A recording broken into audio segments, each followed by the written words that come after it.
हा संपूर्ण महाराष्ट्रामध्ये पाहायला मिळाला।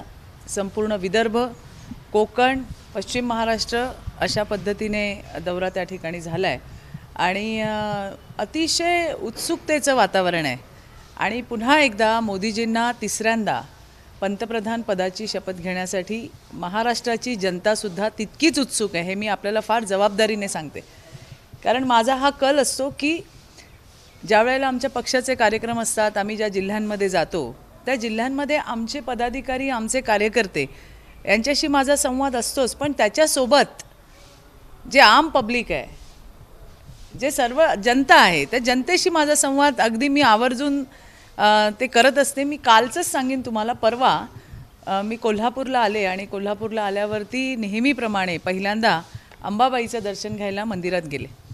अंबाबाईच्या इथं खूप गर्दी होती, वेगळ्या वेगळ्या जिल्ह्यातून लोकं आली होती, काही महिलांचे ट्रूप आले होते, काही लोकलच्या महिला होत्या आणि मी निघत असताना चित्राताई यावेळेला मोदीजी बरं का कमळ, म्हणजे हे महिलांच्या उत्स्फूर्त प्रतिक्रिया होत्या।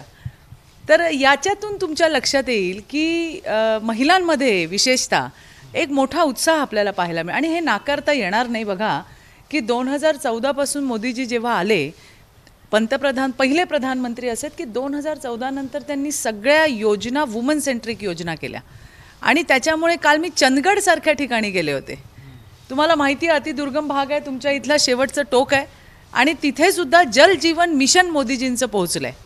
त्याच्यामुळे महिलांच्या डोक्यावरचे हंडे मी काढणार हे जे त्यांनी सांगितलं होतं ते आता प्रत्यक्षात होताना आपल्याला पाहायला मिळत आहे। कोकणामध्ये मी गेले, तिथे सुद्धा तीच परिस्थिती आहे। सिंधुदुर्ग जिल्हा असेल, आमचा रत्नागिरीचा जिल्हा असेल, आमचं चिपळूण असेल, आमचं अगदी उत्तर रायगड असेल, माणगाव असेल, त्या सगळ्या ठिकाणी जे मी पाहते तर महिलांचा मोठा उत्स्फूर्त असा प्रतिसाद दिसतो आणि जे सांगितलं आणि मला तर ते फार शुभशकून वाटलं की अंबाबाईच्या मंदिरामध्ये त्या प्रांगणामध्ये महिलांनी सांगितलं चित्राताई मोदीजी बरं का परत परत भाजप, परत कमळ। तर हे आमच्यासाठी फार असं आनंददायी आणि उत्साह देणाऱ्या गोष्टी असतात आणि त्यामुळे निश्चितपणे आम्ही तर कार्यकर्ते म्हणून काम करतच आहोत, पण आपल्या महाराष्ट्रातली जनतासुद्धा मोदीजींवर प्रेम करणारी आहे, भारतीय जनता पार्टीला साथ देणारी आहे। मला हसायला येते, काय आहे की यांच्या घराला लागली आग ती न बघता तुम्ही त्यांचं लक्ष भारतीय जनता पार्टीकडे। आमची काळजी करू नका, आमचे नेते देवेंद्रजी अत्यंत प्रगल्भ असं नेतृत्व आहे आणि ते जे काही बोलत आहेत त्याच्यात काहीही तथ्य नाही। जे होणार चांगल्या पद्धतीने देवेंद्रजी त्या ठिकाणी करतील याचा आम्हाला सगळ्यांना विश्वास आहे। त्यामुळे विरोधक काय बोलत आहेत ते तर तुम्ही सोडूनच द्या।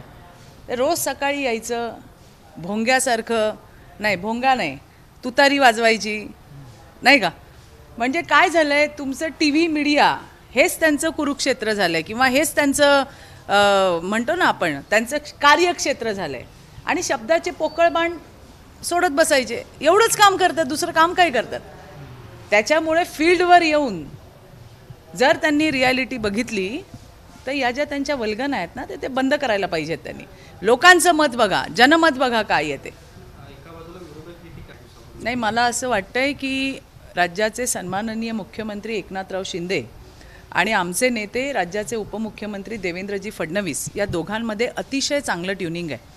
आपण बघितलं की गेल्या वर्ष सव्वा वर्षामध्ये महाराष्ट्राला प्रगतीवर नेण्याचं काम या दोघांनी केलं आहे आणि त्यांच्यामुळे अत्यंत उत्तम ट्युनिंग, दोघांची एकमेकांमध्ये एकमेकांबद्दल असलेली समज आणि विश्वास हा आम्ही गेले सव्वा दीड वर्ष पाहतोय आणि त्यातनंच महाराष्ट्र आज प्रगतीच्या वाटेवर चाललं आहे।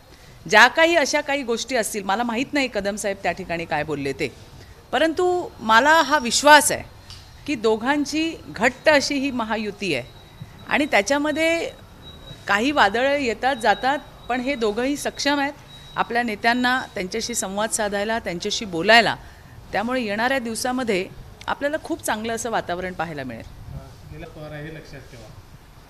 नाही तर ते कशावरून बोलले, शेळकेंनी काय केलं मला माहीत नाही, पण माझ्यासारख्या कार्यकर्तीला वाईट नक्की वाटतं की त्यांची फळी ही कुचकामी ठरली। या वयामध्ये सुद्धा नेत्याला उतरवावं लागतंय आणि जिल्ह्यांमध्ये फिरावं लागतंय, एका तालुक्यामध्ये लक्ष घालावं लागतंय, याच्यासारखं वाईट दुसरं काही नसावं असं मला वाटतंय। हां, ज्यांना मोठं केलं त्यांच्या अवतीभवती फिरणारे सगळेच कुचकामी ठरले आणि त्याच्यामुळे आता नेत्याला या वयामध्ये फिरावं लागतंय, म्हणून मला एक त्यांच्यासोबत काम केलेली एक कार्यकर्ता म्हणून मी आहे, याचं वाईट मला नक्कीच वाटतं. नाही, मला माहीत नाही सुनील शेळके काय बोलले, मला माहीत नाही. त्या मावळला काय झालं हेही मला माहीत नाही. काही झालं असेल नसेल मला माहीत नाही. पण जे प्रश्न तुम्ही विचारला की साहेबांना जावं लागतंय छोट्या छोट्या तालुक्यांमध्ये, त्या ठिकाणी लक्ष घालावं लागतंय, एवढ्या मोठ्या ताई, त्यांचं आता राजकीय करिअर त्यांना सावरावं लागतंय, तर इतके वर्ष काम करून आजूबाजूचे जे आहेत आत्ता फिरताना दिसत आहेत ते कुचकामीच ठरलेत असं म्हटलं तर काही चुकीचं नाही ठरणार.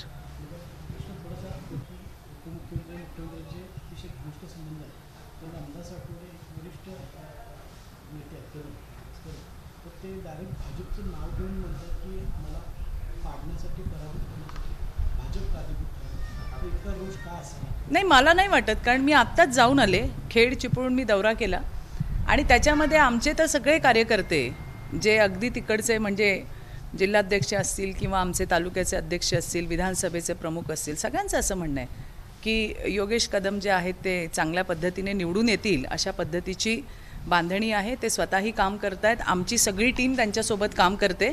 हे मला आत्ताच म्हणजे एक 4 दिवस झाले मी जाऊन आले, त्यावेळेला मला दिलेलं फीडबॅक आहे. आता आणखीन ते त्याच्यानंतर काय बोलले असतील मला माहीत नाही, पण भारतीय जनता पार्टीच्या आमच्या नेत्यांचं मी तुम्हाला नक्की सांगेन की आमच्याच कार्यकर्त्यांनी दिलेलं, आमच्या पदाधिकाऱ्यांनी दिलेलं हे मला स्टेटमेंट आहे. त्यांनी सांगितलेलं टिप्पणी आहे की चित्राताई, योगेशभाई फार चांगल्या पद्धतीने निवडून येतील आणि आम्ही सगळेजण काम करतो आहे. त्यांचाही संपर्क चांगला आहे, त्यांचंही लोकांपर्यंत जाणं आहे आणि आपलीसुद्धा चांगल्या पद्धतीची साथ आहे. बारामतीच्या जागेसंदर्भात आता मी काय सांगणार? मी एवढंच सांगेन की सुनेत्रा पवार या उभ्या राहिल्या तर त्या 100% निवडून येतील. कारण शेवटी अजित पवारांचं जे काम आहे हे प्रचंड काम आहे, कामाचा प्रचंड व्यासंग असलेला नेता म्हणून अजितदादांची संपूर्ण महाराष्ट्रामध्ये ओळख आहे आणि त्यामुळे केलेली विकास कामं, असलेला दांडगा जनसंपर्क, इतर विधानसभा जर तुम्ही बघितल्या तर त्या सगळ्या अनुषंगाने निश्चितपणे सुनेत्रा पवार जिंकतील, याच्याबद्दल माझ्या मनात तर काही शंका नाही. आणि आता आपण पाहतोय की या सगळ्या यातनं मोठ्या ताईंचं कुठेतरी मनस्वास्थ्य बिघडलेलं दिसतंय, कारण त्यांच्या ज्या स्टेटमेंट येत आहेत आणि ज्या पद्धतीने त्यांच्याकडनं वक्तव्य केली जात आहेत त्याच्यावरनं मानसिक संतुलन ढळल्यानंतर जी काही मानसिक स्थिती होते त्या पद्धतीत सध्या मोठ्या ताई वावरताना मला दिसत आहेत. आणि निवडणुकीचं म्हणाल तर सुनेत्रा पवार नक्की विजयी होतील. एबीपी माझा, उघडा डोळे बघा नीट.